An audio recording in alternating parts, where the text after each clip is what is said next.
2024 ലോക്സഭാ തെരഞ്ഞെടുപ്പിൽ നിയോജക മണ്ഡലങ്ങളുടെ കണക്കിൽ കോൺഗ്രസിന് വലിയ മുന്നേറ്റമുണ്ടാക്കുവാൻ സാധിച്ചിട്ടുണ്ട്.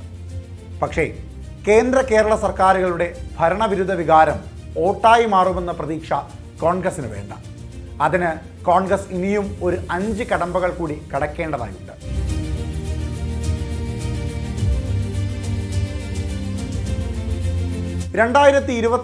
നിയമസഭാ ഇലക്ഷൻ കേരളത്തിനോടൊപ്പം പശ്ചിമ ബംഗാൾ, ആസാം, തമിഴ്നാട് എന്നീ സംസ്ഥാനങ്ങളിലും നടക്കും. തമിഴ്നാട്ടിൽ ഇന്ത്യ സഖ്യത്തിലെ ഘടകകക്ഷികളായ DMKയുടെ നേതൃത്വത്തിൽ 2024 ലോക്സഭാ തെരഞ്ഞെടുപ്പിന്റെ തനിയാവർത്തനം തന്നെ നടക്കും. പശ്ചിമ ബംഗാളിൽ തൃണമൂൽ കോൺഗ്രസും BJPയും തമ്മിലാണ് പ്രധാന മത്സരം.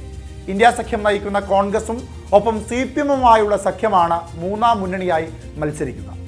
അടുത്തിടെ നടന്ന നിയമസഭാ ഉപതെരഞ്ഞെടുപ്പുകളിൽ തൃണമൂലിനുണ്ടായ വിജയം മൂന്നാം സ്ഥാനത്തായ കോൺഗ്രസും CPMും വളരെയധികം കൊട്ടിയാഘോഷിച്ചിരുന്നു.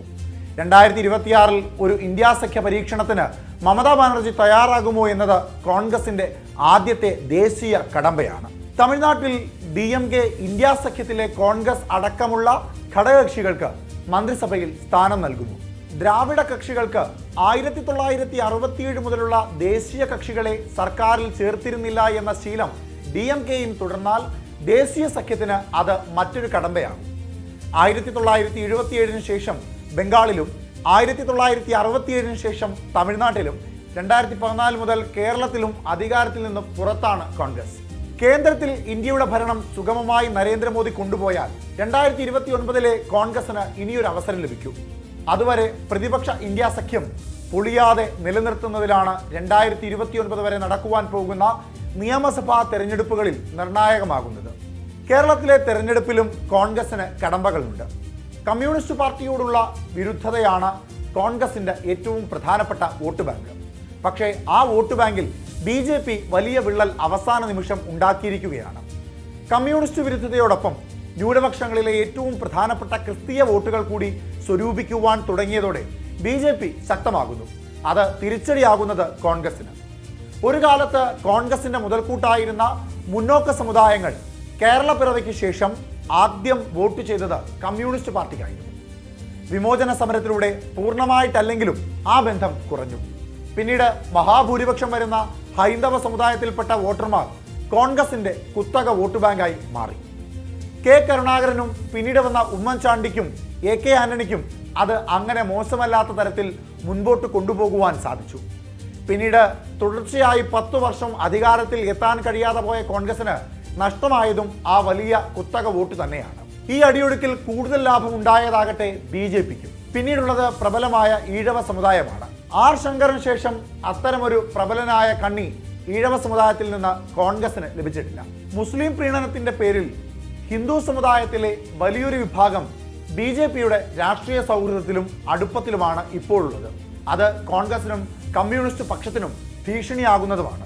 ഈ സാഹചര്യങ്ങളൊക്കെ കൊണ്ട് തന്നെ കോൺഗ്രസിനെ സംബന്ധിച്ചിടത്തോളം 2026 തെരഞ്ഞെടുപ്പ് 21 ദുഷ്കരമായിരിക്കും.